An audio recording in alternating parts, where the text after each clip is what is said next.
Salve, Miguel. Boa tarde. Boa tarde a todos. Boa tarde, Felipe. Felipe, o nosso companheiro, o Rossato, ele vai tentar entrar, só que ele está com um probleminha de Covid lá na família, então não sei se ele vai conseguir, entendeu? Essa Covid aí está pegando, esse Omicron está pegando todo mundo, o negócio tá brabo. Essa história de falar que é leve, eu mesmo já andei falando que é leve, só que não é leve nada, está pegando geral. Minha tia de 80 anos, estava viajando com a família agora, pegou, foi internada em Recife e passou um perrengue, agora está melhorando. E é minha tia preferida, cara, a tia que eu mais gosto. Estou aqui na oração para ela se recuperar logo, porque realmente esse Covid ainda está pegando. Infelizmente, ainda não passou esse pesadelo. Né, Felipe?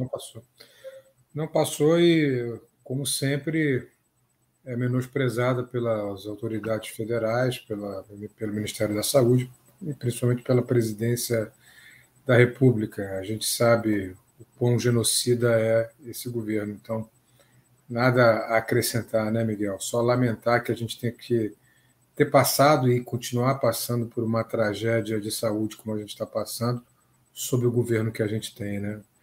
É a pandemia e o pandemônio, como já se consagrou no dito popular, infelizmente. Pandemia e pandemônio. Parece até título de um livro, de livro do João Antônio. Lembra do João Antônio, autor carioca?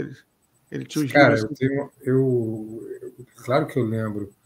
E você sabe que ele morreu em 1996. Morreu tarde assim, pensei que ele tinha morrido já. Morreu bem velhinho, então, né? Morreu, rapaz, e morreu sozinho no apartamento em Copacabana. Eu era repórter da Manchete na época, fui um dos primeiros a chegar, inclusive, no apartamento dele. Muito triste, uma morte muito triste, mas lembra sim. É isso aí. Felipe, então eu quero desejar saúde aqui para o nosso companheiro, Leonardo Rossato, a sua esposa, os seus filhos, né? Tá tudo bem, aparentemente a informação que eu tenho, estão em recuperação, mas ele talvez até apareça aqui se conseguir, para conversar um pouco com a gente, e às 5h30 vai entrar aqui o Daniel Dourado, que é médico e advogado especializado em saúde, né? Advogado sanitarista. Já esteve aqui no Jornal da Fórum, um cara muito preparado. Ele dá aula na França, está em Paris. Ele participa muito, ele é um cara politicamente muito ativo, está sempre nas redes sociais. Daqui a pouco ele aparece para conversar com a gente. Ô, Felipe, você viu a entrevista do Lula ontem na mídia independente? Vi uma boa parte dela que eu pude acompanhar, numa outra parte eu tive alguns assuntos da universidade para resolver, mas eu vi os trechos principais e vi principalmente as edições.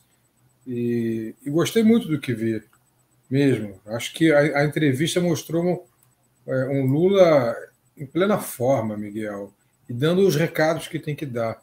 Eu digo em plena forma política, em plena forma emocional, em plena forma comunicacional, dos três pontos de vista. Posso analisar dos três, se você quiser. Do ponto de vista comunicacional, aquele Lula que parece que está no palanque, está dando uma entrevista, mas está no palanque.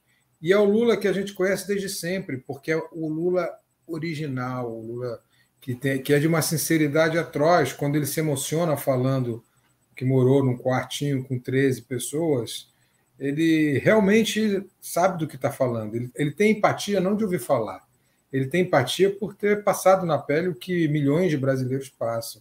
E nesse momento que ele se emociona, ele mostra toda a sua essência.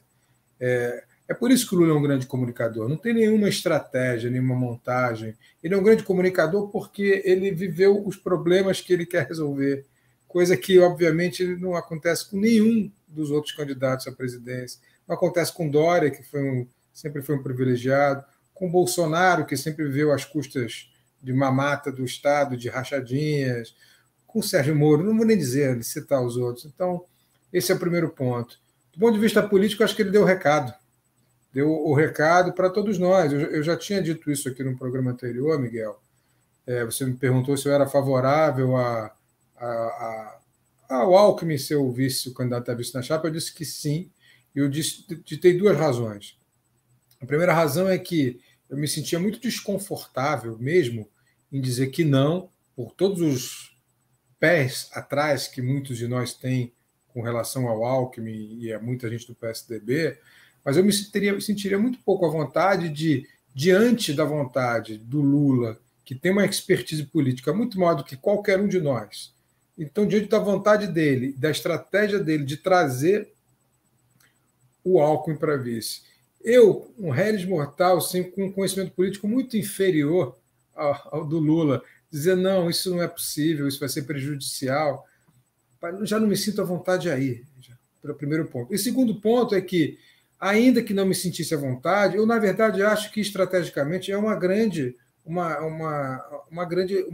jogada, não só do ponto de vista eleitoral, mas principalmente do ponto de vista da governabilidade, Miguel, porque a gente tem que contar com o que vai acontecer após as eleições, que eu espero que se resolvam no primeiro turno, e a chegada do Alckmin resolve, ou pelo menos adianta, não resolve, mas adianta muito o lado da campanha para a vitória no primeiro turno. Mas, mais do que isso, traz não só um eleitor de centro, mas traz uma bancada de centro que não necessariamente é o centrão, mas de pessoas de centro, de futuros deputados de centro, que vão ter que compor com o governo. A gente sabe como funciona o sistema político brasileiro.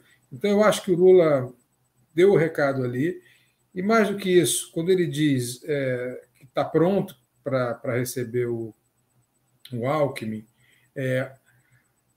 ele diz ele diz, com outras palavras, aquilo que a deputada, eu não sei se foi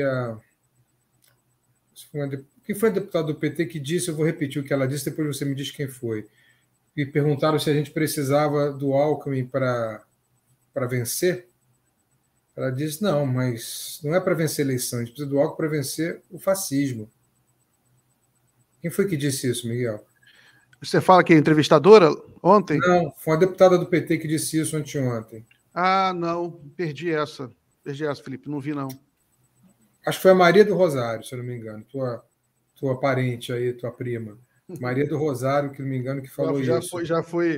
Já falaram que era minha prima, Maria do Rosário. Seria uma honra, né? Não. Isso aí, ó, aí tem alguém que está ajudando aí, o Fernandes de Araújo, está ajudando a gente. A deputada Maria do Rosário disse isso. Não é só para vencer a eleição, é para vencer o fascismo. A gente tem que ter essa dimensão da missão muito maior. A dimensão dessa eleição vai muito além de todas as outras. Não é só reconquistar tudo que a gente perdeu nos últimos anos, Miguel. É muito mais do que isso. É tentar reconquistar o tempo. Tempo. Porque a gente está de volta ao século XIX. A gente está quase voltando à escravidão. A gente tem que recuperar todas as conquistas. Então é vencer mesmo o sistema de governo fascista. E para vencer o fascismo, sim, a gente vai precisar do Alckmin. Não precisa para ganhar a eleição. O Lula poderia vencer a eleição no primeiro turno sem o Alckmin. Mas essa sensibilidade, esse savoir-faire, esse pensamento crítico que o Lula tem a respeito do que é a coisa política e a coisa pública, faz dele o cara de maior capacidade para aglutinar um projeto político como ele está fazendo. E, nesse sentido, eu dou total apoio e acho que está no caminho certo, e o MST parece que acha também, esse é o nosso tema de hoje, né? Está no caminho certo ao trazer o Alckmin para a sua campanha, e esse me pareceu o principal ponto da entrevista, que foi a tua pergunta. Bem lembrado. Coloca aí, Guilherme, uma tela que eu compartilhei, matéria aqui da revista Fórum, foi publicado pela Mônica Bergamo na Folha, uma matéria, depois foi repercutida por todos, todo mundo repercutiu, que mostra, uma entrevista com um dos dirigentes nacionais do MST, João Paulo Rodrigues. Eu conheci o João Paulo, muita gente boa, conheci muitos anos lá na UERJ. O João Paulo fala, por nós não há problema nenhum com o Alckmin, continuaremos apoiando o Lula. O MST sempre foi um movimento muito maduro, dirigido por pessoas muito maduras politicamente, né? O Stedley sempre foi muito, muito maduro. Eu lembro quando teve aquele episódio que alguns militantes do PSDB foram agredidos numa manifestação contra o Bolsonaro, o Stedley interveio, não, a gente recebe todo mundo, pode vir PSDB para a manifestação pelo impeachment. Ele sempre foi muito, muito maduro nesse sentido. Concordo. Eu acho que essa notícia de que o MST não impõe veto a Geraldo Alckmin, ou seja, avaliza o Geraldo Alckmin, é importante porque ajuda a reduzir os ruídos dentro da esquerda, dentro do próprio PT, porque o MST é o maior movimento social do país, é muito ligado ao PT, ao Lula, o movimento sempre apoiou muito o Lula, é um movimento independente, mas tem afinidades políticas, ideológicas com o PT, com Lula. Então, é uma sinalização importante. Agora, Felipe, eu acho que é uma sinalização importante o Alckmin. Eu acho que é uma ideia interessante, porque ajuda a reduzir rejeição. Né? Você vê, eu já li várias entrevistas com agentes econômicos importantes, pessoas do mercado, e não adianta a gente ser ingênuo, achar a gente não precisa ouvir esses caras. Tem que ouvir todo mundo. É uma eleição nacional, é preciso ouvir todo mundo. Não quer dizer que a gente tem que concordar, não quer dizer que a gente tem que fazer programa de governo fazendo concessão a esses caras. Mas tem que ouvir a opinião deles, porque tudo isso vai ser importante, não só para a vitória eleitoral, mas, sobretudo, para a governabilidade. E eles, nas entrevistas, esses banqueiros, empresários, eles sempre elogiam muito a sinalização do Lula de ter iniciado o diálogo com o Geraldo Alckmin. Então, agora, eu só acho que a gente tem que tomar cuidado, Felipe, para não queimar largada também, né, porque o próprio Lula é muito cuidadoso com isso. Quando ele responde qualquer coisa sobre o Alckmin, ele fala, não tem nada certo. Eu não falo sobre isso, inclusive, eu me pergunto, eu sou obrigado a responder, mas eu não falo sobre isso, porque o Alckmin não tem partido ainda, né? O Alckmin não tem partido, não está nada definido. O que existe é um conjunto de articulações para que o Geraldo Alckmin vá para o PSB e seja o vice do Lula pelo PSB, com uma possibilidade menor do PSD, né, de dado, do Kassab. E ele falou sobre isso ontem. E o Lula falou ontem também que tem conversado com o Kassab e só não está conversando agora mais porque o Kassab pegou Covid agora. Né? Aí ele vai esperar o Kassab melhorar. Assim que o Kassab melhorar, ele vai conversar de novo com o Kassab. E o Kassab é um cara muito importante nisso. Isso aí, Miguel, deixa eu botar o microfone mais para cá. Isso aí é um grande tabuleiro. E as peças estão jogadas no tabuleiro. Né? Nenhum movimento é gratuito. Do ponto de vista estratégico político, vou dar alguns exemplos. O fato de o André Siciliano, aqui no Rio de Janeiro, ter sido lançado a governador, ele não vai ser candidato a governo. O candidato vai ser o Freixo. Mas é uma peça no tabuleiro para negociação com o PSB. A gente já falou sobre isso, mas o senador Contarato, lá no Espírito Santo, também é uma peça no tabuleiro para negociar com o PSB de bola, já que lá o governador é o Casagrande, do PSB.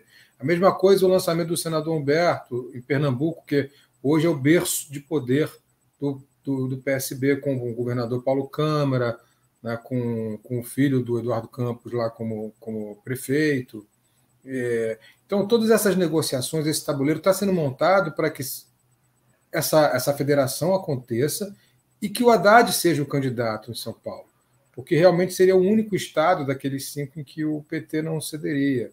E eu acho que até sobre isso o Lula está muito bem concatenado com a direção do partido e negociando de uma forma bastante inteligente. De novo, a velha sabedoria, né? Na idade dele, como ele disse, ele não quer ser protagonista. Ele quer fazer um bom governo. Essa frase é muito lapidar. A gente tem que entender isso. É óbvio que ele vai ser o protagonista, mas não é que ele queira. Ele precisa realmente ter esse arco de alianças e, como você muito bem lembrou, não colocar o carro na frente dos bois. Ele está fazendo as suas negociações, fazendo os seus movimentos nos estados, para que essa negociação tenha um aspecto definitivo em breve, mas essas negociações têm que vir primeiro. E elas estão vindo primeiro. Essas 4 que eu citei agora são parte delas. A mesma coisa vai acontecer no Rio Grande do Sul, a gente já falou com o Preto e com o Beto Albuquerque, do PSB. Provavelmente vai se abrir para o Beto Albuquerque. É isso aí, eu conversei ontem com o Paulo Pimenta, Felipe. E o que ele acha? Ele é presidente do PT do Rio Grande do Sul, não vai ser tão fácil, não. Eu mencionei isso, e ele falou que o problema que o PSB no Rio Grande do Sul apoia o PSDB, né? compõe o governo. Aí é difícil você passar a mensagem para a população. Enfim, tudo isso aí vai ser resolvido nos próximos meses, né? Mas na entrevista do Lula, ele deixa bem claro isso que você falou, que em Pernambuco o Humberto Costa lança sua candidatura porque é preciso ocupar um espaço. O PSB ainda não lançou candidato, porque o candidato natural é o Geraldo Júlio, que não quer ser candidato, então o PSB está no impasse, quem vai lançar, não pode deixar espaço vazio, senão a direita entra. Enquanto no PSB não coloca, entra o Humberto Costa, começa já a dar entrevista, falar sobre... E se o PSB não achar candidato, vai o Humberto Costa, né? Porque também não pode demorar muito, né? A gente já está terminando janeiro, é impressionante como o tempo passa rápido, né? Eu acho que ele cometeu só um erro, né? Se você me permite interromper, Miguel, ele cometeu só um erro na entrevista, e isso eu sempre gosto, eu falo sempre mas com frequência com o Franklin Martins, que é o diretor de comunicação da campanha. Eu acho que o erro que ele cometeu foi em se dirigir ao Moro. Ele não tem que se dirigir ao Moro, ele tem que ignorar o Moro. Aliás, todos nós temos que ignorar o Moro. Deixa o Moro se engalfinhar com o Bolsonaro. Como disse a cônjuge do Moro, a Rosângela Moro, Bolsonaro e meu marido são a mesma pessoa. Eles são a mesma pessoa, farinha do mesmo saco. E o Marreco não passa de 9% nas pesquisas. Então só tem a perder quando se dirige a ele. Não olha para baixo. Né? Sabe, não olhar para cima? O conselho para o Lula não olhe para baixo. Não olhe para baixo, deixa o cara lá embaixo rastejando. Mas se ele não olhar para baixo, não vai olhar para ninguém, né? Porque ele está lá em cima. Mas deixa o cara rastejando. Eu entendo o seu ponto de vista, eu acho que você tem razão. Tem que levantar a bola para ele responder. Hoje ele respondeu. Né? Ontem já ele respondeu ao que o Lula disse. Deixa o Marreco lá, na sarjeta. Tem razão. Agora, eu estava falando que o Lula mencionou o caso do Espírito Santo, né? Ele falou que o Fabiano Contarato foi para o PT, mas sem compromisso de ser o candidato ao governo. E que se houver acordo com o PSB, o Lula falou isso, o candidato natural é o Renato Casagrande. Mesma coisa do Freixo, ele falou no Freixo. Ele falou, a tendência, eu quero apoiar o Freixo, né? Mas evidentemente tudo vai depender das negociações, do que vai acontecer. Mas tudo vai ser rápido, né, Felipe? Porque as federações partidárias meio que obrigam uma aceleração desse processo. Antes de 2 de abril. E também a janela partidária também acelera o processo. Né? O ministro Barroso decidiu que as federações têm que acontecer até 2 de abril, né? Então, realmente acelera. Exatamente. A menos que ele adie isso, mas até o momento é o dia 2 de abril. Então, você tem as convenções, os partidos vão ter que se reunir para definir as federações, e isso já vai fechar os acordos, né? Os acordos nos palanques estaduais. Mas, de qualquer forma, tudo está bem adiantado, né? Mais do que a gente imagina, né? Você já falou muito sobre isso. A gente pensa que está longe da eleição, mas está muito perto. Está muito perto. E como a gente já tem visto na pesquisa e tem dito, nunca tão nessa hora da eleição, nesse momento, há 10 meses de eleição, houve nas pesquisas tantos votos consolidados, né, Miguel? Tanta gente com a certeza de voto, ou seja, que responde espontaneamente, antes da cartelinha vir nas pesquisas. E o Lula está com um voto consolidado, praticamente 80% dos votos dele, dos votos que ele tem, são consolidados. É a gente que espontaneamente diz o nome dele antes de ser confrontado com uma cédula eleitoral. E a mesma coisa acontece com o Bolsonaro, em segundo lugar também, o que a gente já discutiu, e você também já discutiu com outras pessoas, inviabiliza qualquer, aspas, terceira via, que, como eu já disse, defendi essa tese aqui, terceira via é o próprio Lula. Aliás, é a primeira, a segunda e a terceira. Vai ser a única via para todo mundo, inclusive para esse mercado aí que você mencionou ainda há pouco. Esse mercado que, reparem, após a entrevista do Lula, o dólar caiu, a bolsa subiu, Miguel. Quem diria, hein? Quem diria que esse famigerado mercado ia reagir tão bem a uma entrevista de Luiz Inácio? Não, mas eu já li várias entrevistas de agentes econômicos importantes falando no Lula, que o Lula é bem-vindo. Entendeu? Até mesmo aquele áudio vazado lá do dono do BTG, ele fala também, de certa forma, tranquilamente sobre o Lula, e já está precificado, né, para usar a linguagem de mercado, né, a linguagem de mercado financeiro que eles usam, já está precificado, até porque o mercado vive de risco. Né? Se o Lula está nas pesquisas com todo esse percentual, a chance dele ganhar é muito grande. Inclusive, tem mercado de aposta, né? Até, não sei se eu já te falei, tem no site de apostas, o Lula está ganhando de 1 para 1 quase, entendeu? Ou seja, e você tem já uma sensação muito grande nas pesquisas, você tem perguntas sobre quem você acha que vai ganhar, independente de quem você vai votar, que também é outra questão importante em pesquisa. E mais de 60% eu acho que o Lula vai ganhar. Claro que tem que tomar cuidado com o salto alto, e a campanha vai ser difícil, mas, enfim, o que eu queria dizer é que o mercado já precificou a vitória do Lula, e ele é conhecido pelo mercado. Né? Ele é conhecido, já foi presidente 2 vezes. Não é o Lula de 1989, não é o Lula de 2002, é um Lula muito experiente. E nessa entrevista, Felipe, ele fez questão de acentuar essas qualidades, né, pelas quais ele é conhecido, de que ele tem muito juízo, ele repete isso, juízo. Lula é um conciliador, né, Miguel? Agora tem uma notícia de última hora aqui, Felipe, vou pedir para o Lucas Rocha entrar para dar uma notícia, infelizmente não muito boa, mas enfim, Lucas, pode entrar aí, plantão do Lucas. Boa tarde, Miguel, boa tarde, Felipe, a nossa audiência aqui da TV Fórum. Miguel, acabou de sair a notícia de que a cantora Elza Soares acabou de falecer aos 91 anos. A informação foi confirmada aí pela família da cantora. Elza Soares lançou recentemente um álbum, né, Mulher do Fim do Mundo, e, enfim, falece aos 91 anos de causas naturais. As informações ainda são... não temos muitas informações, né, mas, enfim, ela foi eleita a voz do milênio, teve grande repercussão em toda a sua carreira, e morre aí aos 91 anos. E estava ativa, né, até agora, né, ela estava continuando nativa como uma grande artista brasileira. Uma pena. Grande Elza Soares. Né? Adeus, Elza. Adeus. Com certeza o céu vai ficar mais animado com sua voz. Né? Muito obrigado, Lucas, pela notícia. Daqui a pouco te chamo de novo. É isso aí, Felipe. Então, o mundo está avançando, as pessoas estão morrendo, outras estão nascendo. Elza, só uma palavra sobre Elza Soares. Elza Soares é uma feminista avant la lettre, né? Um símbolo de resistência muito antes da palavra resistência chegar até nós. Então, tem que lamentar muito, companheira mesmo de batalhas.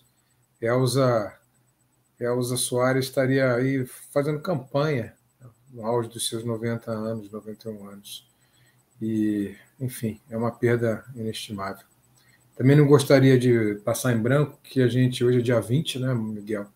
E daqui a 2 dias, dia 22, será o centenário de Leonel Brizola. Eu acho que é outro ícone que faria 100 anos, esse 22 de janeiro, que a gente também tem que lembrar.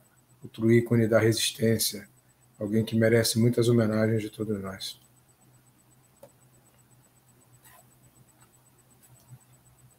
Está sem som, Miguel. Guilherme, compartilha a tela aí que eu vou botar um pouquinho achei um videozinho antigo da Elza.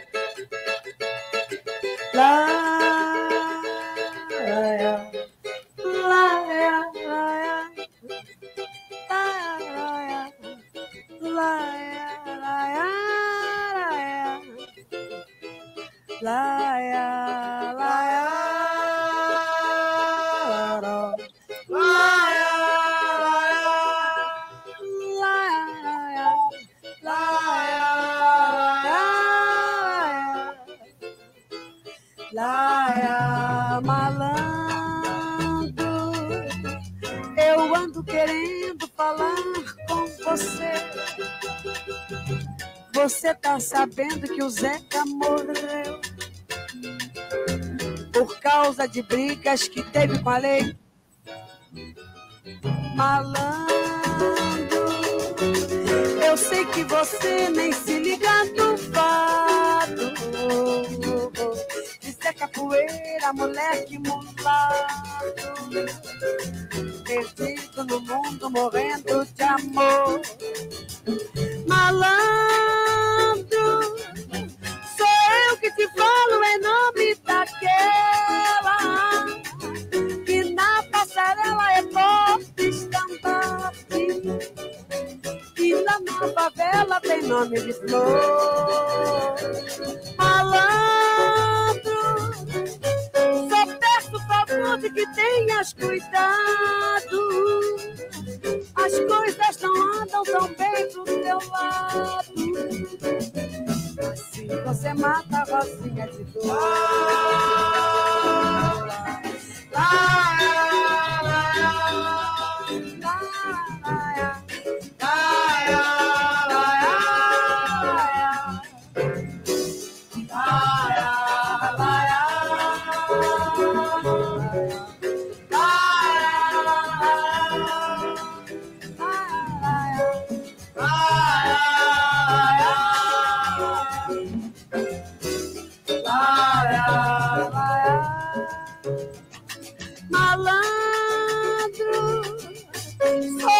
Te falo em nome daquela que na passarela é forte estandarte, e lá na favela tem nome de flor.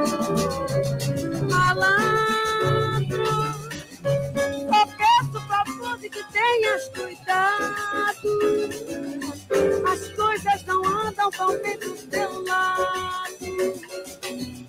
Assim você mata a Elzinha de dor.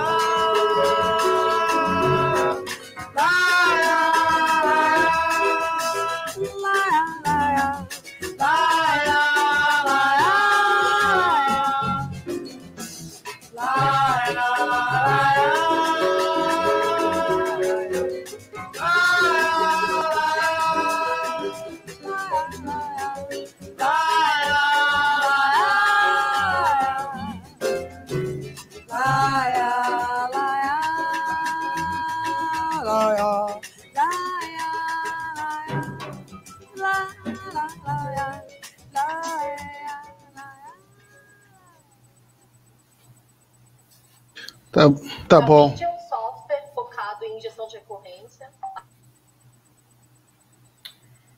Bela homenagem, Miguel. Homenagem a Elcio Soares, sempre gostei muito. Continuar nosso papo, tem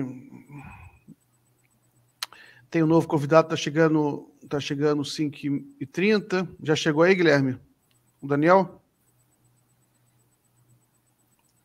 Quando chegar, você avisa. Beleza. Então, Felipe, eu estava falando aqui sobre o Lula, a entrevista do Lula, e ele menciona o caso do Espírito Santo, né? Ele fala que o Renato Casagrande é o candidato natural, mas enfim, ele diz que ele enfatiza que o acordo ainda está sendo construído, né? E ele fala também em projeto, ele fala em política industrial. Agora, uma coisa que me impressiona muito no Lula, Felipe, é o aspecto democrático dele, a qualidade democrática, né? E tudo, ele enfatizou isso o tempo inteiro na entrevista. Tudo vai ser feito, debatido com a sociedade brasileira. Por exemplo, ele fala em política industrial. Aí ele menciona que para você fazer uma política industrial no Brasil, ele vai recriar o Conselho de Desenvolvimento Econômico e vai colocar numa mesa os empresários, sindicalistas e universidade para discutir um projeto de desenvolvimento. Isso que é importante, né? Você tem que discutir um projeto, porque um projeto de desenvolvimento, se não for discutido com a sociedade, ele não é um projeto, ele é uma tese acadêmica. Entendeu? Ele é uma tese acadêmica, ele não é sério. Então, você tem que... E na realidade, eu até escrevi um texto sobre isso agora há pouco, Felipe.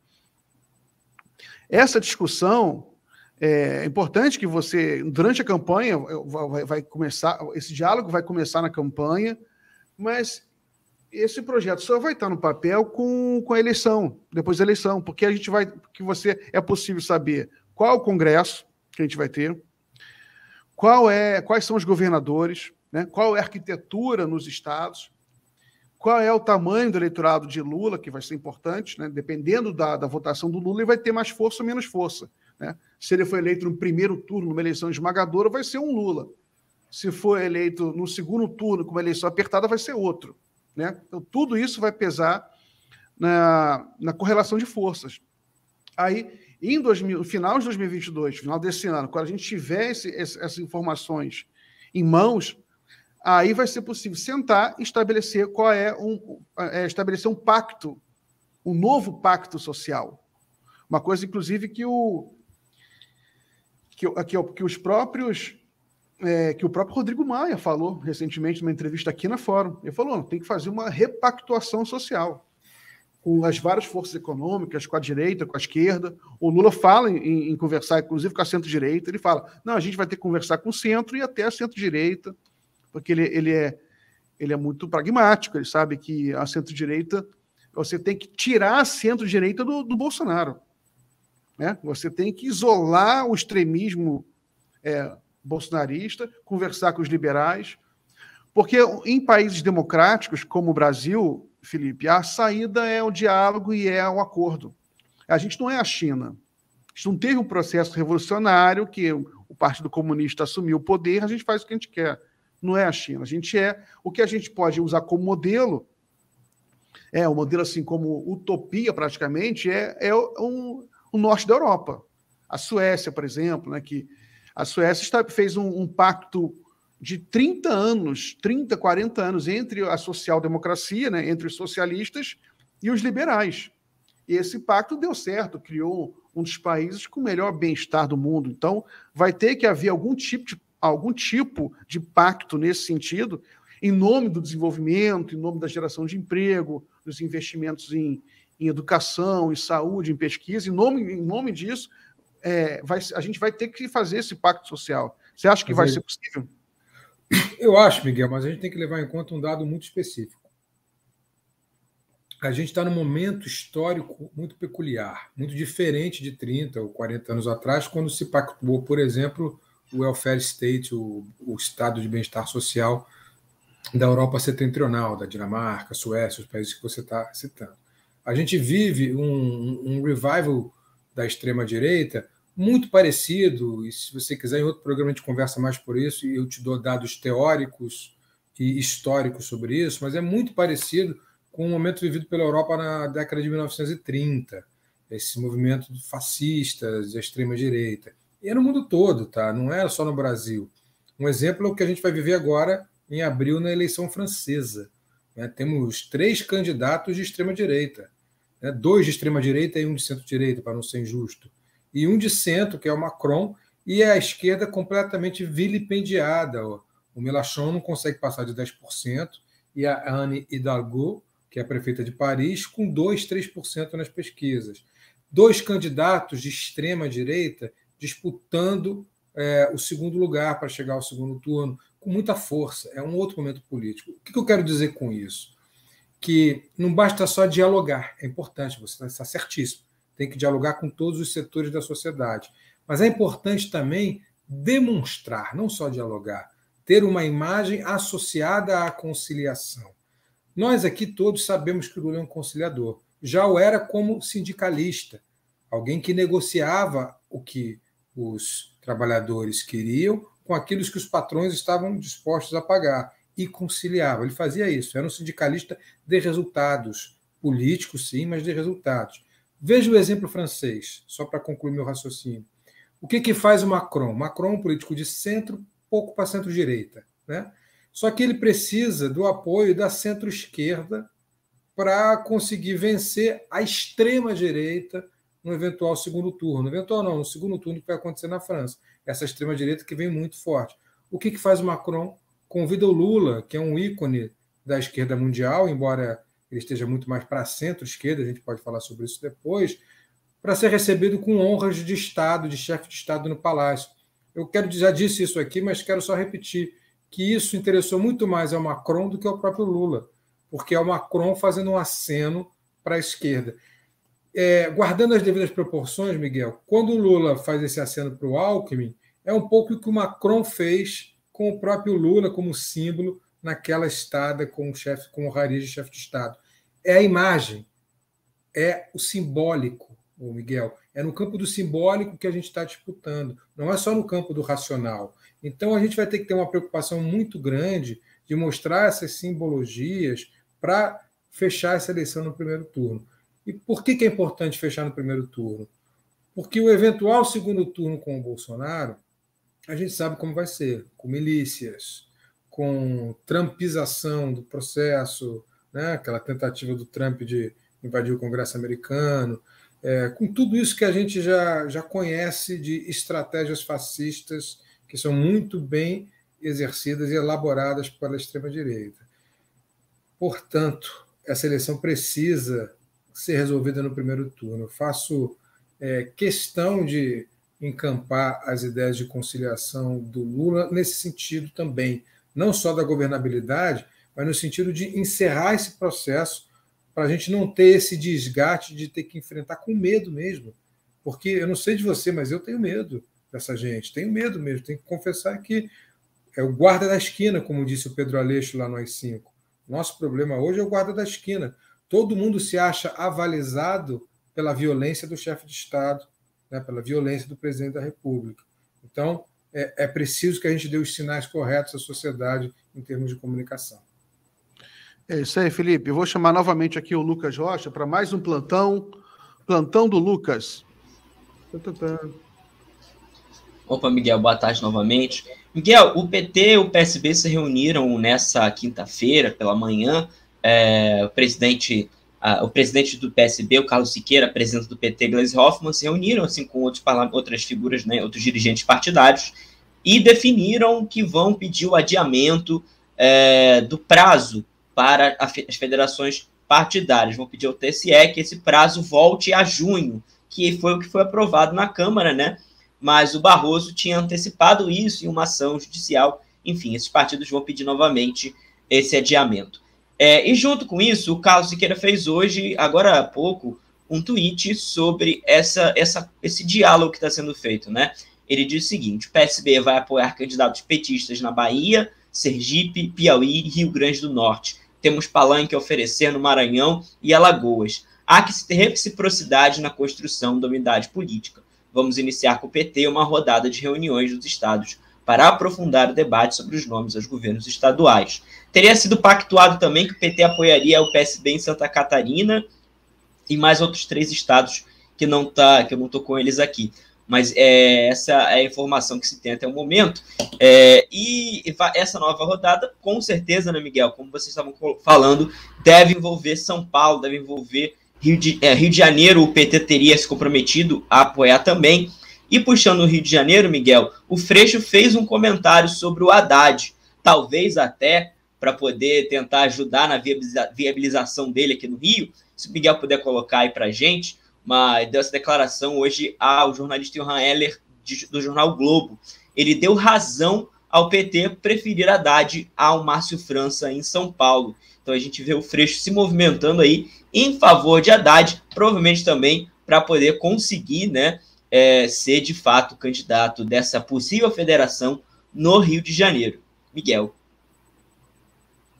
Valeu, Lucas. Obrigado. Daqui a pouco te chamo novamente. O Daniel Dourado está com um problema de conexão, daqui a pouco está entrando, gente. Eu conversei com ele aqui, tá bom? Esse tweet aí do Carlos Siqueira não disse muita coisa, né, Felipe? Porque ele falou dos estados que mais ou menos o PSB não tem nenhum candidato competitivo. Na realidade, é evidente que a negociação, na realidade, eu acho que o ponto mais sensível de todos vai ser São Paulo. Se resolver São Paulo, resolve tudo, né? São Paulo é a chave mesmo. A gente já falou daqueles 5 estados, a gente vive repetindo isso, mas isso vem ao encontro, vem favorecer aquilo que você mencionou sobre a entrevista do Rodrigo Maia, em torno dessa pactuação passar por uma bancada forte na Câmara e no Senado. Porque me parece que, se conseguir resolver São Paulo e fechar com o Haddad prefeito, governador, é muito provável que o Márcio França venha candidato ao Senado, com chance, inclusive, de ganhar. Em vez de ser o candidato a vice, seja o candidato ao Senado. E nos outros 4 estados que provavelmente o PT abriria a mão, apesar do deputado Pimenta dizer que não, que seriam Rio Grande do Sul, Espírito Santo, Pernambuco e Rio, haveria uma grande possibilidade do PT ter ali 4 candidatos fortes ao Senado, apoiados pelo candidato ao governo do Estado. O Preto acho que venceria no Rio Grande do Sul ao Senado com alguma facilidade, né? Somando-se a isso, pelo menos 3 estados que eu vejo o PT com senadores garantidos, Piauí com o governador Wellington, a Bahia com o governador, com o atual governador do estado, e o Ceará com o governador Camilo Santana, 3 senadores que eu acho barbada, já são 7 nessa conta aí. Se a gente contar o Rio Grande do Norte, que é governado pelo PT, e bem governado, com bons índices, podendo fazer um senador, já são 8. Quer dizer, 1/3 do que se renovaria aí já seria de senadores do PT. E tem Sergipe ainda, 9, para ficar 1/3 mesmo. Então, se a gente conseguir 9 senadores, são tão bem-vindos quanto 9 governadores, Miguel. Tem que se pensar isso. Eu trocaria 9 senadores e a disputa do governo por São Paulo, que eu acho que é o status-chave, fazendo essa federação com o PSB. E sobre o Barroso, eu tinha comentado antes, né, que foi uma decisão dele que antecipou para o dia 2 de abril. Acho muito pouco provável que ele volte atrás nessa decisão, mas acho que os partidos fizeram muito bem em entrar com essa representação junto ao TSE. Vão precisar de muita força política para isso, mas acho pouco provável que isso aconteça. O Barroso é um pouco contraditório no que faz. Às vezes, o Barroso é o típico... Eu tenho muito cuidado para falar sobre o ministro do Supremo e pretendo ter cuidado. O Barroso foi professor da UERJ muito tempo, aqui no Rio de Janeiro. Eu estudei na UERJ também. Ele sempre foi conhecido como um jurista dogmático, formador de doutrina, um doutrinador, como se diz no campo do direito, mas, ao mesmo tempo, sempre foi considerado um doutrinador de forma muito conservadora. Então, eu fiquei muito surpreso quando uma das indicações do PT, ele foi indicação do PT, acho que foi Dilma, se eu não me engano, ou não lembro se foi Lula, acho que foi Dilma que indicou. O Barroso foi a Dilma.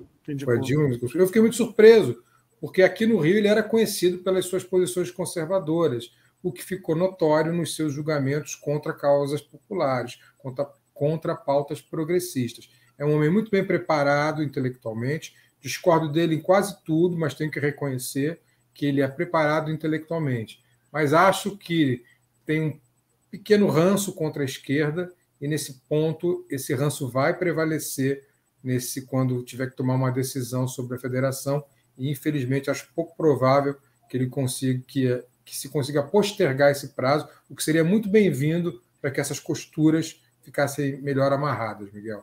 Beleza. Chegou o nosso novo convidado, Daniel Dourado. Peço para o Guilherme colocar ele aqui na bancada. Muito bem-vindo, Daniel. Olá, Miguel. Olá, Felipe. Todos que nos assistem. Um prazer estar aqui de novo, Miguel, conversar com vocês. Quero aproveitar aqui e fazer, no dia de hoje, aqui, acabei de ver a notícia aqui, fazer uma homenagem a Elza Soares. O Brasil perdeu um dos seus maiores artistas, um patrimônio cultural do país. E, enfim, aproveitar o espaço aqui também.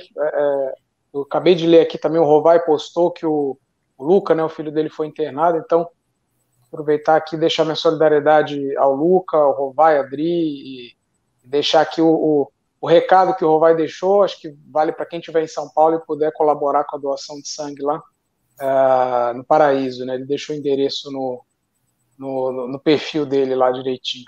Então é isso. Obrigado pelo convite e vamos conversar aí, tocar a pauta. É isso aí, Daniel. Bem lembrado. Chegou trazendo informações boas. A gente noticiou aqui a morte da Elza Soares. Eu coloquei até um vídeo aqui em homenagem a ela, uma música dela. E lembrou bem sobre o nosso camarada Rovai. Também mando um recado aí de solidariedade a ele. Daniel, a gente está conversando aqui sobre política. O Daniel já esteve aqui na bancada, eu já apresentei ele antes, mas apresento aqui novamente. O Daniel é médico e advogado sanitarista, né, Daniel? E o Daniel, mas ele é também, sobretudo, um cidadão brasileiro altamente politizado. Na outra vez, a gente conversou mais sobre saúde pública, dessa vez eu queria conversar sobre política nacional com o Daniel. Daniel, o ex-presidente Lula deu uma entrevista ontem para a mídia independente. Eu não sei se você conseguiu assistir alguma coisa, mas eu queria saber... você conseguiu assistir alguma coisa? Consegui ver um pedaço, somente a segunda parte, segunda metade. Que durou mais de 2 horas, né? Eu vi um pedaço. Sim, o que você achou da entrevista? Eu gostei muito. Eu acho que assim, o presidente Lula ele tá fazendo os acenos que me parecem muito importantes nesse momento. Assim, acho que o Lula que a gente está vendo agora, o Lula muito, muito preparado e amadurecido diante de tudo que passou. Enfim, quem sou eu para falar do presidente Lula? Mas assim, eu acho que a entrevista mostra isso, né? Eu acho que tem críticas, eu vi o pessoal criticando, inclusive a esse aceno que ele fez para o centro.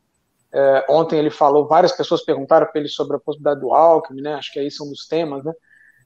Ele mencionou várias vezes, eu vi dos trechos que eu vi, ele mencionando diretamente o Kassab, né? Ou seja, ele fazendo claramente acenos, e ele falou isso abertamente, né? Que ele acha necessário fazer, eu acho que era disso que vocês estavam conversando, né? Fazer essa inflexão e trazer para conversar o pessoal da centro e centro-direita, até ele chegou a falar centro-direita claramente, né? Eu acho que isso é uma expressão do momento que o Brasil está vivendo, viu, Miguel, e quem nos assiste. Assim, o Brasil está vivendo um momento crítico, não tem paralelo na história do país, um momento de desconstrução das instituições, né, e de ruptura mesmo do tecido social. O Brasil está uma situação política dificílima. Acho que a gente não imaginava, a nossa geração não imaginava que fosse viver isso que nós estamos vivendo agora com o Bolsonaro. Isso já chovendo molhado, tanto que a gente já falou sobre isso. E eu leio essa entrevista, como outras também, que o presidente Lula tem feito, nesse sentido. Eu acho que ele está tendo a dimensão desse tamanho do desafio. Eu percebo justamente esse recado que ele dá para a sociedade brasileira, e eu acho que essa entrevista foi nesse sentido também, né? Ele falar das prioridades, aquilo que a gente sabe, né? Que ele sempre fala da prioridade, fome, saúde, desigualdade, etc., mas trazendo também essa mensagem de reconstrução nacional. Eu acho que esse caminho é o que está sendo traçado agora, e eu acho que positivo. Eu vejo isso como uma leitura positiva, porque a gente vê que muitos setores resistentes, e podemos até dizer mais do que resistentes, né, setores que não só foram resistentes, como aplaudiram a prisão ilegal do presidente Lula, né, fomentaram o movimento lavajatista e aquela coisa toda, agora já estão, de certa forma, aceitando, se não estão apoiando, porque também já é demais, pelo menos já estão aceitando que o momento político do Brasil é outro, né, estão vendo já, e muitos já falam, considerando a possibilidade cada vez mais real do presidente Lula ter um novo mandato. Então, eu gostei da entrevista, acho que falei até muito aqui, porque eu fiz uma leitura nesse sentido, sem entrar nas minúcias em si, mas no recado geral que ele passou. Legal, Daniel. A Kênia Moreira perguntou aqui qual o tipo de sangue do Luca, mas me corrija se eu estiver certo, já errado, Daniel, mas para esse tipo de doação para o hospital, você vai, qualquer pessoa, qualquer tipo sanguíneo doa, porque esse é o procedimento, não precisa ser exatamente o mesmo sangue da pessoa. Exatamente, qualquer adulto que puder doar, não tiver nenhum impedimento, que teve alguma doença prévia, acima de 50 quilos, pode ir. O endereço é Rua Tomás Carvalhal, 711, no Paraíso. Isso. Então, quem tiver por São Paulo e puder aí fazer essa solidariedade, aí, além de, né, a gente prestar aqui nossa solidariedade para a família e para o Lucas, acho que é um gesto aí que pode ajudar ele e muita gente. Alguém colocou aqui até o post aí, né? Eu vi aqui O Guilherme colocou o post aí com o endereço, Legal. colocou nos comentários. Eu vou chamar aqui o Lucas para mais um plantão do Lucas. Chega aí, Lucas. Opa, Miguel, boa tarde também ao Daniel. Miguel, eu queria puxar uma notícia aqui que diz respeito até no que a gente falou aqui na última quinta-feira, se eu não me engano. Teve um debate aqui sobre mídia, sobre redes, sobre o Telegram. Notícia que saiu hoje é que o Telegram, o Tribunal Superior Eleitoral tentou 4 vezes entrar em contato com a direção do Telegram e não conseguiu. E aí, com isso, já se cogita nos bastidores do TSE o banimento do aplicativo, né, durante o período eleitoral. O Telegram tem sido bastante usado para disseminação de notícias falsas. Acho que o Felipe pode até falar melhor sobre isso também. Teve aqui o debate semana passada, né, o professor Marcos Dantas, da UFRJ, defendeu que o TSE tomasse essa atitude mais drástica, tendo em vista que o Telegram não tenta cooperar com a democracia brasileira. Miguel. É isso aí, Lucas. Muito obrigado pela notícia. Daqui a pouco te chamo novamente. O que você acha disso, Felipe? A gente, como você sabe, esse é o nosso objeto de pesquisa aqui na UF. A gente monitora 100 grupos de Telegram e WhatsApp, são 80 de Telegram e 20 de WhatsApp, grupos bolsonaristas, e depois a gente mapeia as notícias falsas, as fake news que são elaboradas nesses grupos, pela maneira como ela é recebida nos grupos de família, em outros grupos em que há bolsonaristas, mas há também não bolsonaristas. E o que eu tenho percebido é que há uma migração cada vez maior do WhatsApp para o Telegram, porque o Telegram comporta infinidade de membros e o WhatsApp tem um número limitado. E o grande problema do Telegram é que não tem escritório no Brasil. É uma terra sem lei mesmo. Então, isso que o Barroso fez é uma espécie de pré-aviso, porque tenta entrar em contato e não consegue. Eu estava agora dando uma olhada, os meus orientandos estão fazendo a pesquisa sobre hoje, o que está acontecendo no Telegram, e eu não gosto de dar a notícia aqui para não difundi-la. Então, a gente analisa, a gente dá o print, encaminha para o Franklin Martins, quando tem que é o diretor de comunicação da campanha do PT, quando tem que encaminhar, quando se refere à campanha, e encaminha para a justiça quando tem que encaminhar. Eu vou fazer um chute aqui para você, Miguel, mas eu diria que de cada 10 fatos que são narrados ali pelas hostes bolsonaristas no Telegram, 9,5 são notícias falsas bombásticas, 9,5 elaboradas. Eu estou sendo condescendente quando digo que meio não é. Meio é uma brecha que eles conseguem para colocar alguma notícia que os favoreça. Então, é o terreno realmente para a disseminação das fake news e é o terreno que vem sendo adubado nos últimos meses, no último ano, pelas hostes bolsonaristas. O Bolsonaro já defendeu, já decidiu que o filho dele, o Carlos Bolsonaro, vai ser novamente o coordenador de comunicação da campanha. Isso saiu até hoje como notícia já estabelecida, que vai ser ele, e a aposta toda dele é nos grupos de Telegram. Vai se abandonar um pouco o WhatsApp. Então, eu sou favorável, sim. Não tem escritório no Brasil para poder responder por isso, tem que fechar. Tem que fechar. Quem não pode responder sobre os seus atos não pode agir, né? Porque senão isso aqui vira uma terra sem lei. E essa é a barbárie. A barbárie é quando você não tem regulações para ter a civilização. E ali, meu amigo, é terra de bárbaro mesmo. Aquilo ali é uma barbárie completa e a gente vai escrever muito sobre isso ainda vou te dar muitos informes sobre isso aqui ao longo desse ano, ao longo da campanha, e a gente ainda vai ter um livro, publicações sobre isso nas nossas pesquisas, mas eu já te adianto que as pré-conclusões são as piores possíveis. Portanto, sim, é preciso, já que não há quem responda por esse absurdo. Só para lembrar, o Telegram é russo e a própria Rússia já suspendeu o Telegram por 2 anos. Não sei se vocês sabiam disso, mas na Rússia foi suspenso por 2 anos e depois voltou, depois que se estabeleceu um contrato social para que ele realmente agisse de forma a responder por seus atos no país. E outros 9 países já fizeram isso com o próprio Telegram. Então, o Brasil não seria o primeiro, só para que fique bem claro para os nossos assinantes. Legal, Felipe. Daniel, o que você acha disso? Eu acho que o Felipe resumiu bem aí, né? Uma empresa que não tem representação, ele não pode responder pelos seus atos. Ela é juridicamente inexistente no país. Como é que ela pode operar no Brasil, fazer o que quer que seja, se ela não responde? Essa história do Telegram já é antiga, né? Desde que começou a gente escuta. Eu não trabalho diretamente com isso, mas a gente vê o pessoal da comunicação, que trabalha com pesquisa, com desinformação, dizendo isso. Ninguém consegue contatar o Telegram, eles não respondem, né? Como não tem escritório, não tem representação, então acho que a tendência é essa mesmo, e talvez até seja pensado assim uma certa demora para não dar tempo de uma rearticulação em torno de outra rede. Aí vai que aparece uma outra rede, eles conseguem migrar, isso aí vai ser difícil de enfrentar. Porque o WhatsApp, apesar de todos os problemas, pelo menos eles minimamente fizeram algumas medidas, né? Limitaram o número de encaminhamento, número de pessoas em grupo, todas essas limitações aí, que tanto é que eles deixaram de achar interessante o WhatsApp, aquela fonte de divulgação de desinformação, embora a gente sabe que continua, né? Mas continua com menor penetração, pelo menos com menor possibilidade de distribuição em massa, né?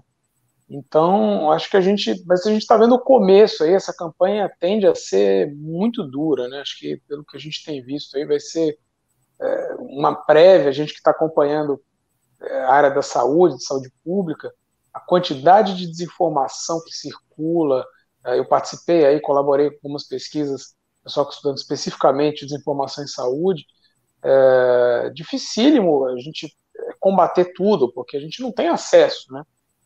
A gente tem acesso aos meios de comunicação. Eu posso falar aqui, posso falar, né, nas redes que são abertas, né? Tenho lá o meu Twitter, falo, né, sei lá, na televisão, alguma coisa. Mas o WhatsApp, a gente não tem como entrar, né? São grupos privados, a informação e a desinformação, principalmente, circula ali livremente. Enfim, ainda bem que na saúde, assim, não prosperou tanto como poderia, né? A gente não tem visto esse movimento anti-vacina no Brasil, felizmente. Não está fazendo, não está conseguindo muitos adeptos, a vacinação no Brasil está avançando, né? Mas a desinformação sobre a saúde pública já mostra para a gente aí a possibilidade a falta de limite, né? De quem trabalha com esse tipo de plataforma, né? Então, foi difícil, continua difícil informar a população, e acho que a eleição vai ser daí para pior, né? Acho que a tendência é ser um enfrentamento duríssimo nessa área. É isso aí, Daniel. Ô, Felipe, eu também sou a favor, sobretudo depois da conversa que a gente teve aqui com o Marcos Dantas, né, um professor de comunicação. Eu acho que o Barroso ouviu a nossa entrevista aqui, por isso tomou essa atitude, né?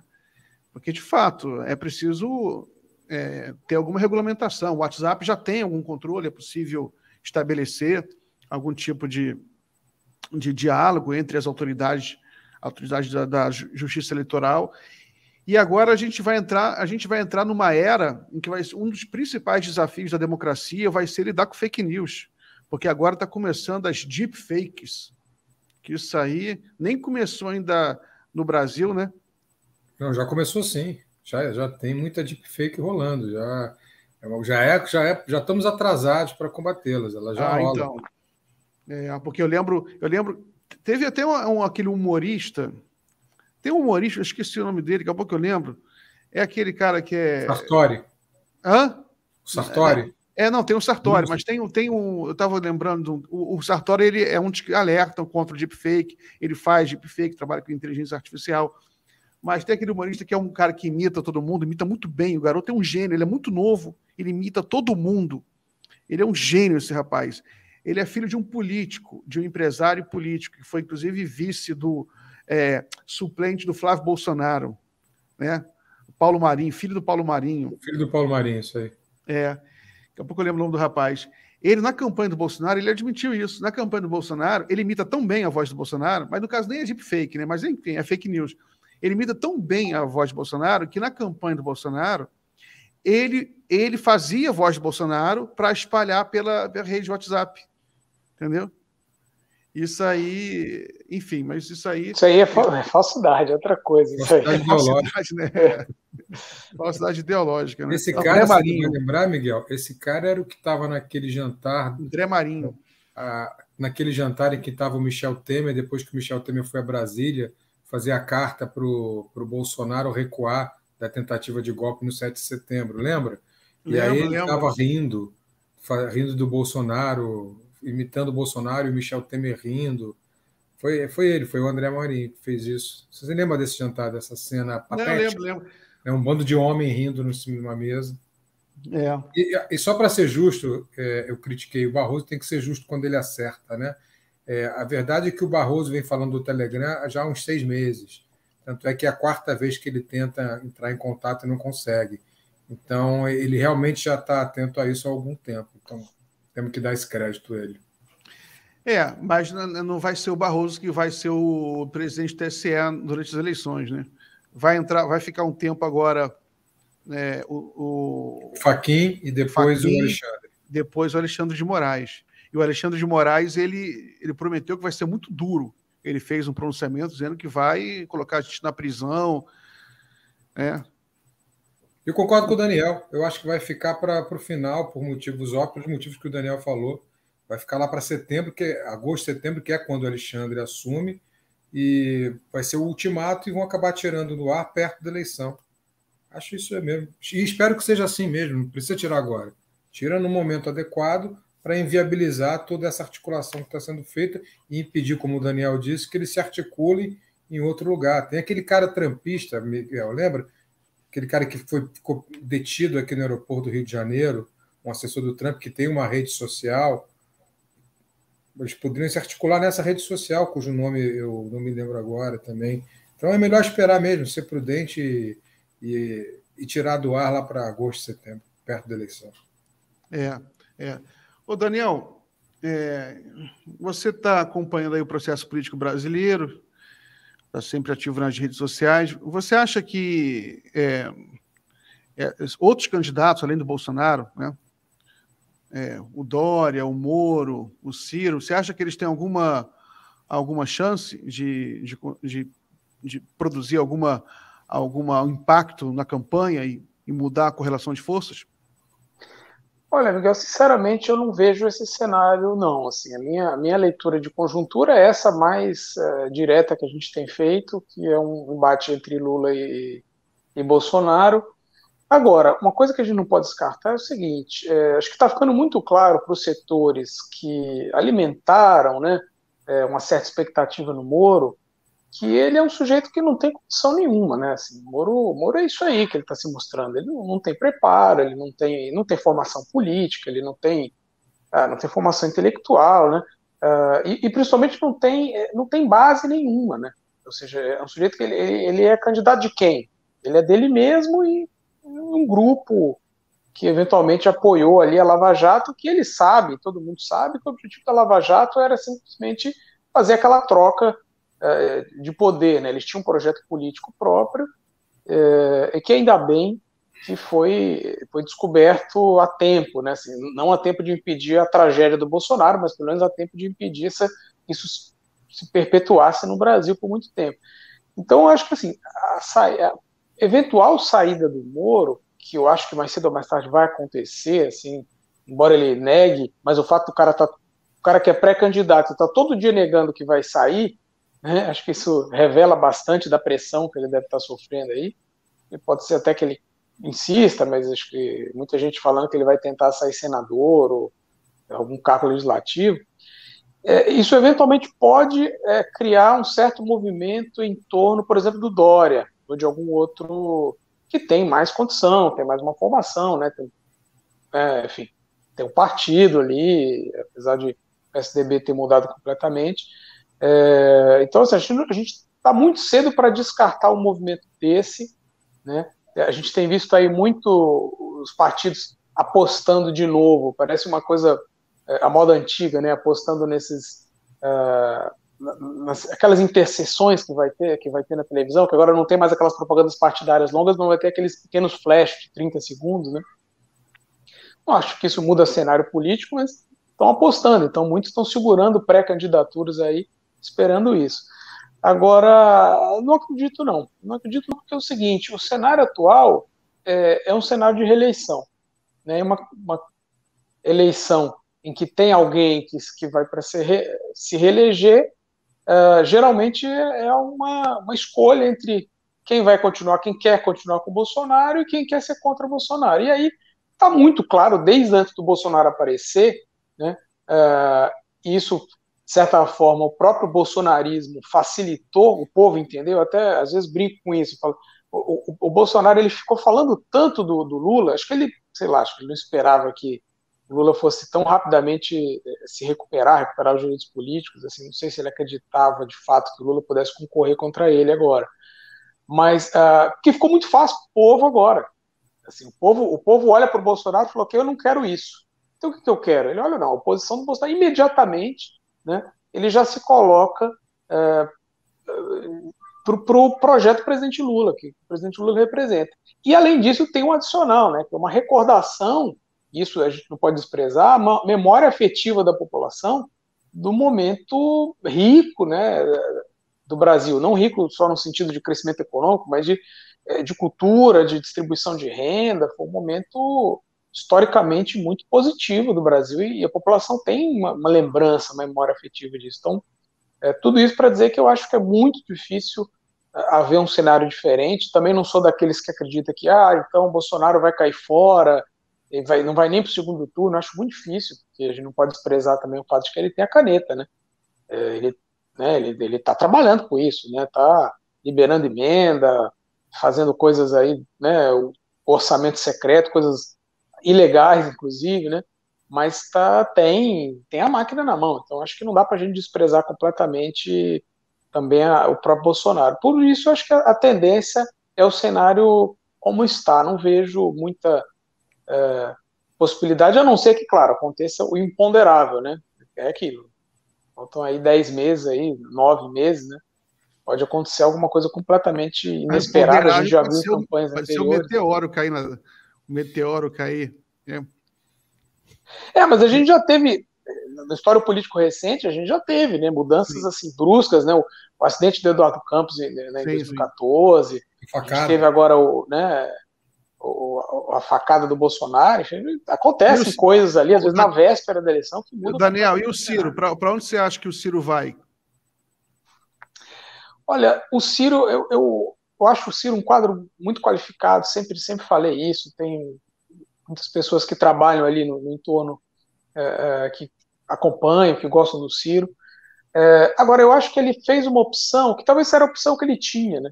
A opção que ele tinha de tentar buscar uma brecha, que é uma brecha que não existe no eleitorado brasileiro, né? Acho que ele achou que existisse, ele, ou enfim, o pessoal que formulou a estratégia de pré-campanha dele, de buscar essa brecha entre Bolsonaro e que ainda talvez se identificasse com aquele movimento antipetista, antilulista, né? Mas isso é uma parcela muito pequena do eleitorado, né? Que é essa parcela que o Moro está pegando agora também, né? Aquele pessoal que foi com o Bolsonaro, que desencantou, que continua antipetista, mas todas as pesquisas indicam, a gente tem visto que é uma parcela muito pequena. Então eu acho que o espaço do Ciro ficou pequeno, ele foi meio que por tudo ou nada nessa estratégia. Agora não sei se ele vai recuar aí, ele tem apoios, enfim, tem conseguido se manter, né? Mas a gente tem visto que mesmo na bancada do PDT ele está com dificuldade, né? A gente, pelo que vê aí, muitos deputados do próprio partido já estão querendo começar a conversar aí com o Lula, ver a história da federação também, se o PDT pode participar. Então, enfim, acho que a situação dele é muito difícil, mas eu acredito que ele, até pela personalidade, pela aposta que ele fez, eu acho que ele vai até o final. Acho que não vejo ele abrindo mão, a não ser que haja uma pressão aí, ou um cenário que realmente se mostre muito, muito sem volta, né? Agora, é uma candidatura que pode acrescentar no debate, mas que eu não vejo muito espaço de crescimento, não, infelizmente, para quem está na campanha dele, né? Não para a população, porque, do meu ponto de vista pessoal, acho que já está dado e a resposta para o Brasil é certamente na candidatura do Lula mesmo. Guilherme, eu compartilhei uma tela aqui, você coloca aí. Isso aqui é o senador do PDT, ele publicou outro dia, estou um pouco atrasado, né? Foi no dia 15 de janeiro, mas enfim, eu não mostrei isso aqui no Jornal da Fórum. Sabe o que é amigo de verdade? Amigo de verdade é aquele que nunca te deixa na mão, compadre. É assim a amizade de Lula e Meu Preto aqui no Maranhão. Meu Preto? Sim, Meu Preto é como os amigos chamam o Everton. Era isso? O Everton? O senador? Sim, o Everton, ele mesmo, rapá. O senador mais votado da história. O Everton é o melhor amigo do Lula no Maranhão. Quando o Lula tava por baixo, quase todo mundo largou ele de mão. Meu Preto, não. Está claro, presidente, que essa prisão do presidente Lula é injusta. Porque o Everton sabia que Lula era inocente e sabia que Lula foi o melhor presidente do Brasil para o povo do Maranhão. E a gente vai fazer essa visita sem ônus para a Câmara dos Deputados para saber em que condições se encontra o ex-presidente Lula. Deu para entender agora, pequeno? Porque Meu Preto é Lula e porque Lula é o melhor amigo do Meu Preto aqui no Maranhão? O Everton, senador. O homem é senador, mas pode chamar de Meu Preto mesmo, viu? Eu tô treinando, te prepara, viu? Joga a chave do Preto. Isso aí foi. O Everton publicou na rede dele, deu um programa danado para ele, junto à militância cirista, né? Porque ele deixou bem claro que apoia Lula. Foi a vez mais assim, enfática que ele fez isso. O que você achou desse vídeo do Everton, Felipe? O Everton. Eu achei muito bom. Eu queria lembrar só uma coisa. Naquela minha listinha de 9 senadores do PT, eu esqueci de incluir um que não é do PT, mas que é muito ligado ao presidente Lula, que para mim também já está eleito, que é o Flávio Dino no Maranhão. Já que você veio do Maranhão, eu acho que dá para contar com uma bancada de 10, se essa articulação for bem sucedida.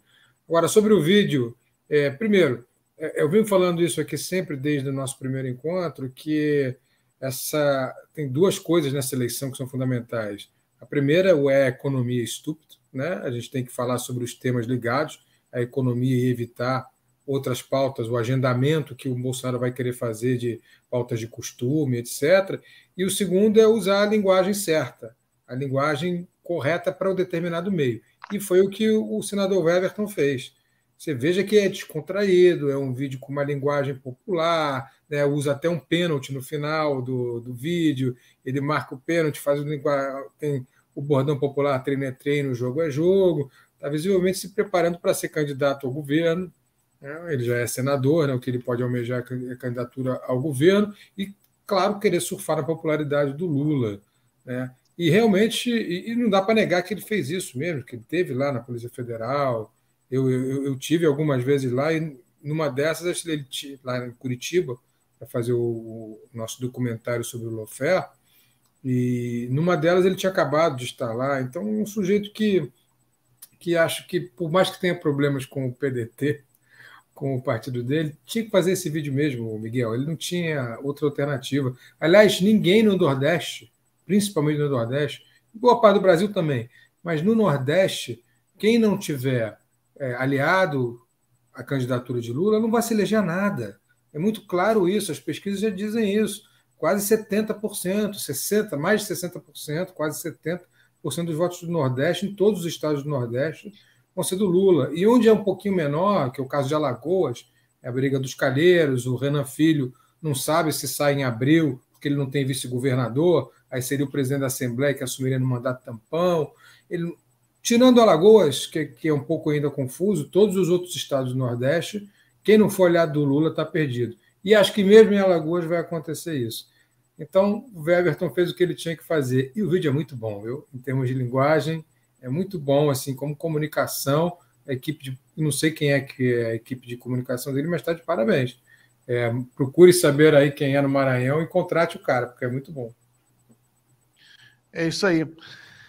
Daniel, queria falar um pouquinho de saúde, não tem como escapar, essa Omicron está pegando pesado aqui, pegou até aqui na nossa live, o Rossato, o Leonardo Rossato, ele participaria aqui da live, a família dele está com Covid, então ele não pôde participar. Minha tia, de 80 anos, pegou Covid agora, a gente está acompanhando ela, está no hospital em Recife, internada, minha tia preferida, amo muito ela, e ela está se recuperando, né? mas enfim, tem 80 anos, ela ficou com pneumonia derivada da Covid. E, enfim, e ao mesmo tempo o governo continua divulgando fake news. Recentemente, o ministro da Saúde, o Queiroga, falou que tantas milhares de pessoas morreram por causa de vacina, depois teve que se desmentir, mas se enrolou, não desmentiu. Eu queria que você falasse um pouco como é que você está vendo a situação da Covid hoje no Brasil. Olha, Miguel, bom, primeiro desejar melhoras aí para sua tia e para recuperação para todas as pessoas que estão nos assistindo aqui, que eventualmente estão positivos para a Covid. Hoje, praticamente, grande parte da população brasileira está pegando. A sorte, felizmente, que a gente tem uma grande parcela da população vacinada e os sintomas estão sendo leves. A maioria das pessoas está simplesmente descobrindo, tendo ali poucos sintomas e passando bem pela Covid. Mas é claro que isso não afasta a possibilidade ainda de haver casos graves, né? A gente tem enfatizado isso em todas as oportunidades. O fato de estar vacinado é vantajoso do ponto de vista individual, ou seja, você que está vacinado, você tem um risco menor de se contaminar, você transmite por menos dias para outras pessoas e, além disso, tem um risco muito, muito menor de ter uma evolução para caso grave. Então, quem não se vacinou, quem está com medo de se vacinar, vá se vacinar, que é seguro e é o que tem salvado a grande maioria das pessoas. Então começa por aí. Eu acho que o Brasil, apesar de ter começado muito atrasado, porque o Ministério da Saúde boicotou, o Ministério da Saúde, a mando direto do Bolsonaro, né, na época da gestão do Pazuello, fez tudo o que podia para atrapalhar a vacinação, mas o Brasil tem um sistema público de saúde, que é o maior sistema público de saúde do mundo, universal. O SUS é um patrimônio do povo brasileiro, ele não é do governo, o governo não conseguiu estragar o SUS, até porque o SUS ele é federativo, então, a partir do momento que o governo foi forçado ali, e acho que a gente tem que também dizer que, apesar, muita gente reclama daquela CPI da Covid, mas pelo menos a CPI conseguiu, na época, fazer pressão, né, para acelerar a compra de vacinas, e a partir do momento que as vacinas chegaram, foi distribuído, os estados e os municípios têm capacidade, têm capilaridade para isso. Então a situação do Brasil hoje, ela não está tão ruim, né? Ou seja, ela poderia estar pior, né? Porque o Brasil tem o SUS e tem esse sistema que teve essa capacidade de imunizar a população. Agora, Miguel, a gente também não pode deixar de dizer que o momento não é de todo tranquilo porque a população está vacinada, porque a Ômicron ela já se mostrou muito, muito mais transmissível do que as outras variantes, né? E ela, além disso, ela escapa, né, da imunização. Então, diferente das outras variantes, ela tem infectado mais pessoas vacinadas. Por isso que eu falei, infecta pessoas vacinadas, mas aquele que é vacinado tem menor risco, né, de se contaminar e tem menor risco de ter doença grave de transmitir. Então é muito bom sempre lembrar isso. O fato de falar, então você está contaminando os vacinados, então não vale a pena? De jeito nenhum. Vale a pena se vacinar e vale a pena tomar a dose de reforço, porque já tem estudos mostrando que com a dose de reforço diminui também a chance de se contaminar e de transmitir a Ômicron. Tá?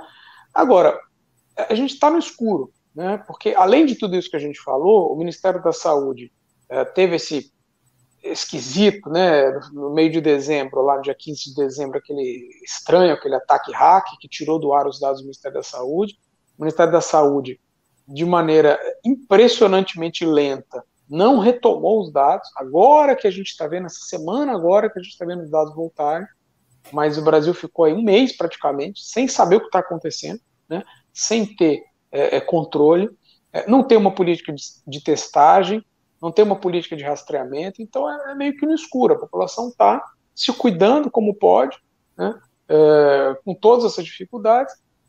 Como eu falei, ainda bem que a vacinação chegou e agora está começando, né, já com certo sucesso a vacinação das crianças, e é muito importante porque as crianças, embora tenham um risco baixo, né, com a doença, existe um risco também, não dá para desconsiderar.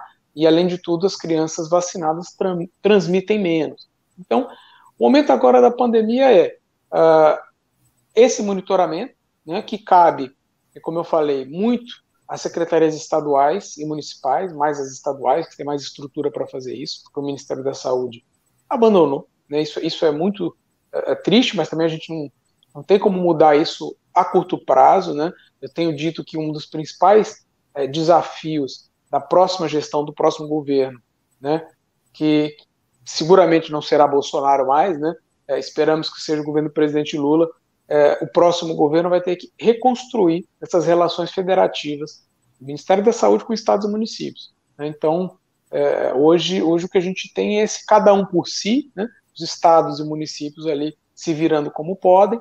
A gente tem estruturas que, de certa forma, dão conta disso, né? O CONAS, que é o Conselho Nacional de Secretários de Saúde, assumiu um protagonismo importante, né, em articular as secretarias estaduais, né, fazer a conciliação ali entre os estados, que era uma coisa que o Ministério da Saúde deveria fazer e não fez.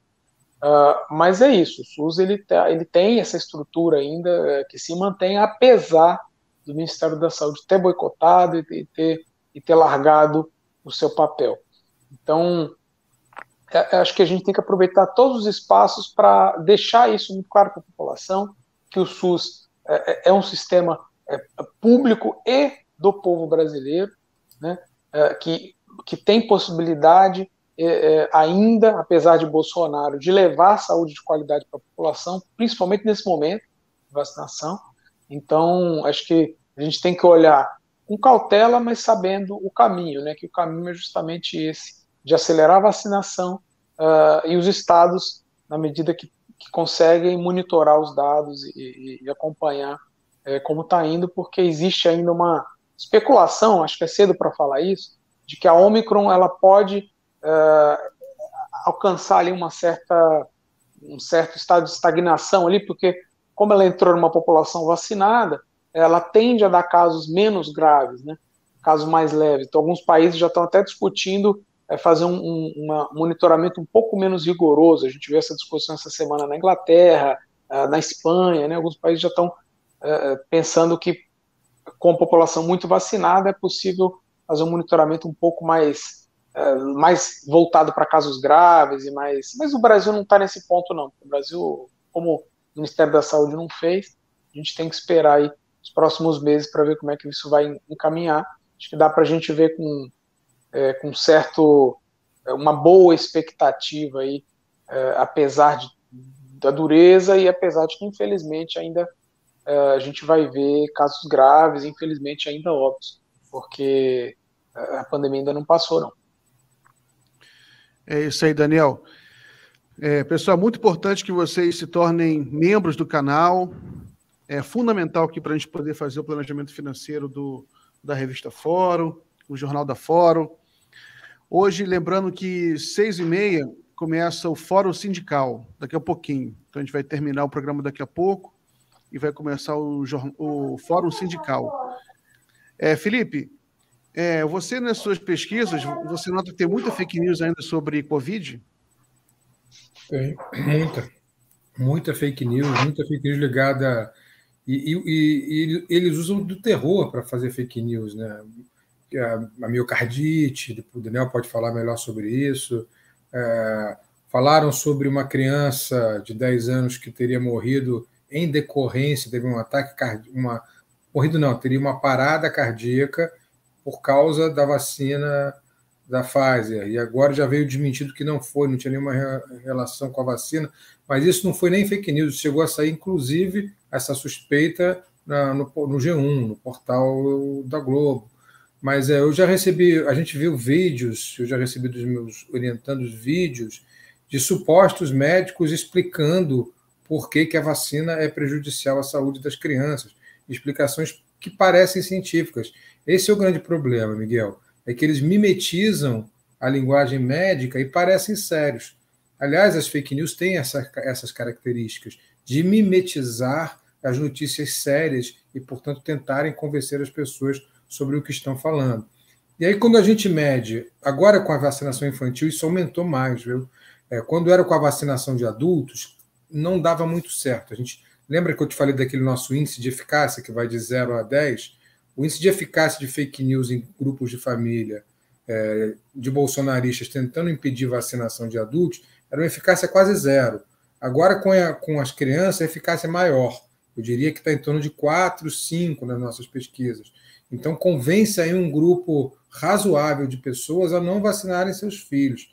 De verdade, isso está acontecendo. Então, é muito importante que pessoas como o Daniel esclareçam que a vacina é segura, que a vacina não vai matar a criança, pelo contrário, vai proteger as crianças, porque essas fake news elas estão baseadas nessa perspectiva. E sim, famílias de classe média estão sendo convencidas a não darem vacina, a não aplicarem vacina nos seus filhos ou a esperarem um momento mais adequado, porque estão sendo convencidas por grupos bolsonaristas de que as vacinas podem trazer prejuízos à saúde dos seus filhos, o que não é verdade. É muito importante, porque eu diria, assim, nas nossas pesquisas, que em torno de 20% a 30% das famílias não estão vacinando, não têm a intenção de vacinar os seus filhos de 5 a 11 anos por causa dessas fake news que estão circulando.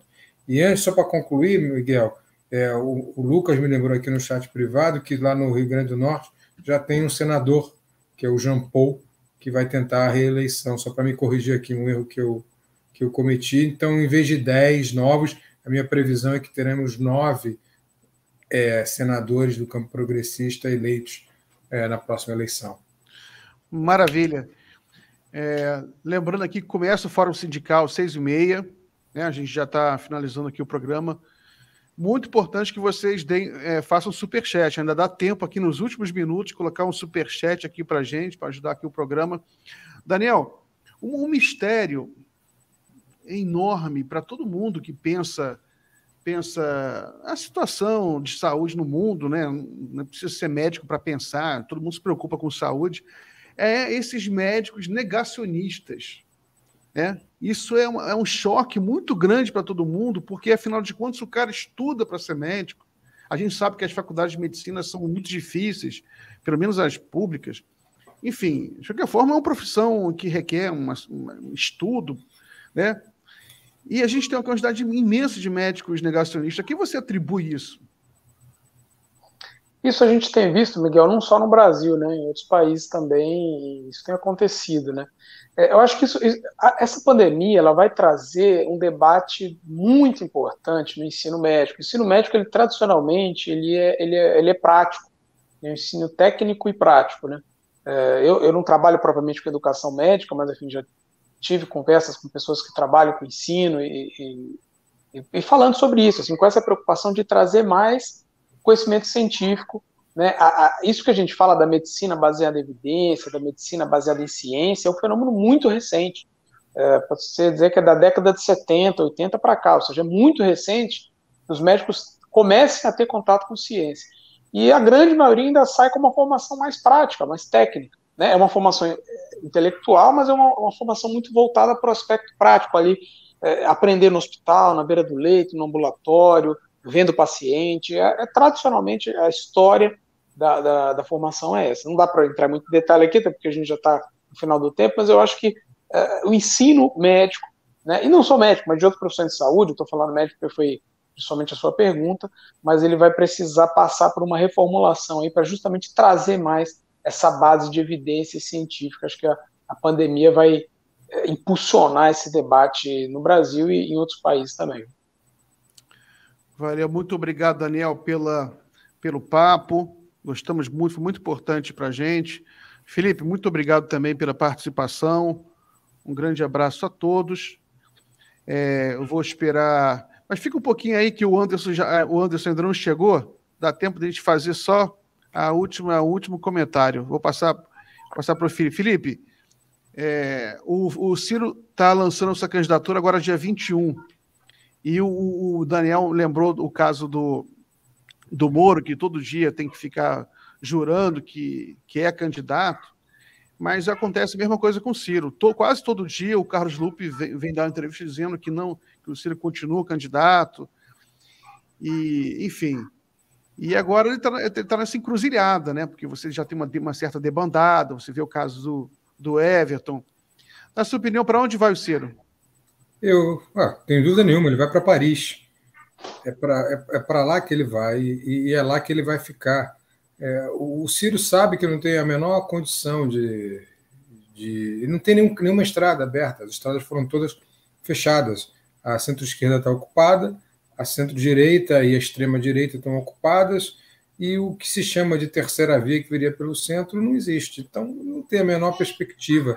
Ele vai para Paris, Miguel. Ele vai lançar a candidatura no dia 21 para pegar carona, como eu disse no começo do programa, no centenário do Brizola, que é agora dia 22. O Brizola faria 100 anos, né? Uma figura que a gente tem sempre que lembrar. Mas me parece que o Ciro piorou muito a sua estratégia. Como eu já disse, ele teve que se bolsonarizar, ficar mais truculento ainda. O João Santana, que é um marqueteiro que trabalhou muito no PT, muito tempo para o PT, e agora está pilotando a campanha do Ciro, me parece que errou a mão ao bolsonarizá-lo, tentar fazer dele um Bolsonaro mais pro centro, centro-esquerda. Não adianta, porque essa linguagem já foi apropriada e tem um titular que a utiliza. Não adianta o Ciro tentar ser assim. Embora o Ciro nunca fosse um cara calmo, né? Sempre teve um discurso um pouco mais truculento. Mas vai acabar naufragando, não tem a menor perspectiva de sair desses 5%, 6%, e provavelmente vai minguar ainda mais. Talvez fique... É porque o Cabo Daciolo já disse que vai apoiá-lo, né? Porque senão, se o Cabo Daciolo fosse candidato, provavelmente chegaria à frente do Ciro nessa eleição. Me parece que o Carlos Lupe não vai ter outra opção a não ser pular do barco. Uma hora esses caras vão olhar para si, vão para eles mesmos, e vão declamar o poema do T.S. Eliot. Nós somos homens ocos, homens empalhados, um elmo cheio de nada. Ai de nós. Maravilha, Felipe. O Anderson chegou, agora eu posso liberar vocês. Mais uma vez agradeço a participação de vocês. Muito obrigado, Daniel. Muito obrigado, Felipe. Até a próxima. Até a próxima. Valeu.